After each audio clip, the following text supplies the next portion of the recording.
So for today's lesson, we're going to talk about parallel and perpendicular lines. You did do this in Algebra 1 last year.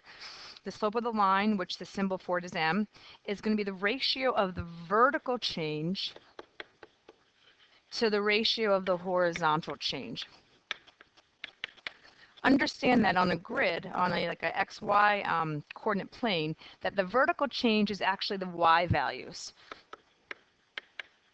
And the horizontal change, when you go left and right, is really the x values. Okay? So when you're given 2 points, and they've got x and y coordinates each of them, your slope formula says, well, I'm going to find the difference of my y values, my vertical change. Difference always means you're subtracting. And then the difference of my x values, again, or difference means you're subtracting. A lot of textbooks actually show you that the formula is y2 minus y1 over x2 minus x1. It does not matter which point you start from. Just make sure that you're consistent, and y's always go on top. So if you're to look at a line and you know what the slope is, you should be able to determine the appearance of the graph. So if you've got a positive slope, your line should rise from left to right. If you have a negative slope, your line should fall from left to right. If you have a horizontal line, your slope is 0. If you have a vertical line, your slope is undefined. Okay, so those are the appearances of your lines. When you now calculate the slope and determine the appearance of the graph, you can choose if you want to write the x1, y1 above the actual points if you want. I'll do that the first time. So this is x1, y1, point B is x2, y2. And what I also tend to do when I do my slopes is I always start off with like a skeleton formula, and then I dump in what I need. So my y's go on top, my x's go on the bottom.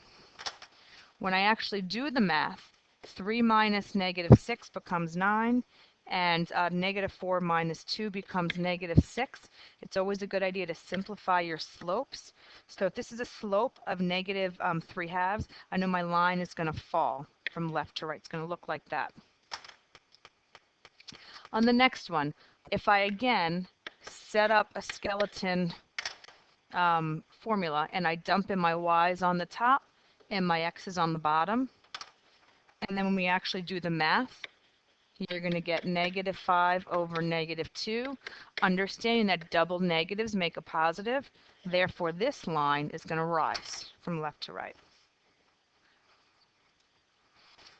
When I do that same formula here, and I put in the x's on the bottom and the y's on the top, and we do the math, you end up getting slope being 7 over 0.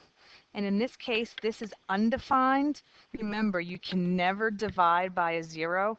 Numbers over 0 equal no way. You can never divide by 0, and those kinds of lines happen to be vertical. On this guy, the y's go in as such, the x's go in as such. When you do the math, you get 0 over negative 3. Remember, any number over 0 is okay, and it's just going to be 0. Again, simplify all your slopes, and slopes that have lines that have slopes of 0 are going to be vertical. I'm sorry, excuse me. Lines that have slopes of 0 are horizontal. Okay, so then what's going to end up happening is we're going to have you start graphing some things and determining the slopes of the line, and then decide if they're parallel or perpendicular. So the first one we want to graph is line AB. So on this grid, the ordered pair for A is 1, 0. I'm not oriented very well, so bear with me. That's A. B is 3, 2. And then when I connect the dots and I draw my line, it looks like that. When I look at CD line, over 5 up 1, D over 8 up 4, and I draw these lines, this should tell you, you should see that these lines happen to be parallel. Well, let's take a look at the slopes of these lines. So if I do the slope of AB and I set up my stuff, AB is going to be 0 minus 2, 1 minus 3. This comes out to be -2 divided by -2. The slope is +1. If I take a look at CD, let me use the same color.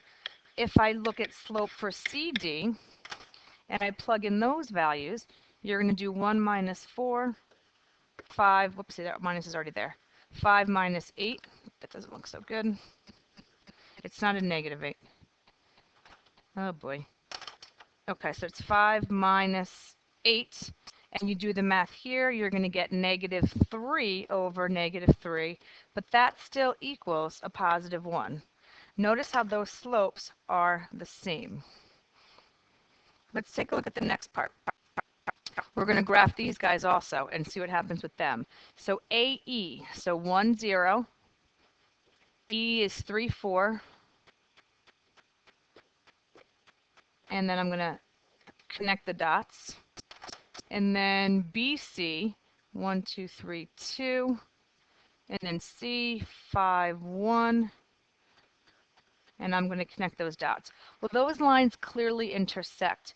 And I'm not perfect here, but if you look kind of closely, hopefully you see that they intersect in right angles. They are perpendicular, these particular lines.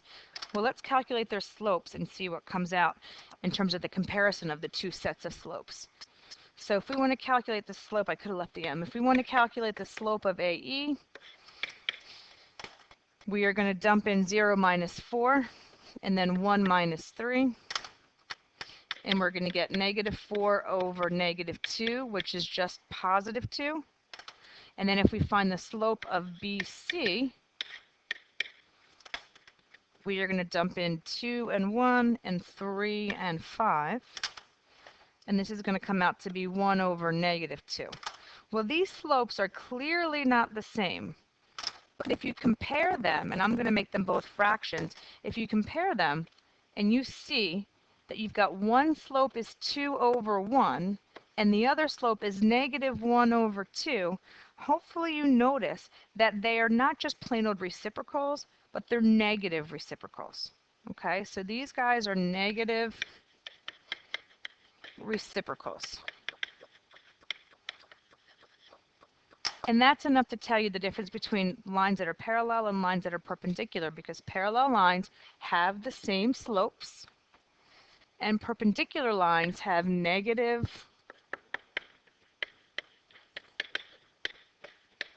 reciprocal slopes. For example, if one of the slopes is A over B, the other slope is -B over A.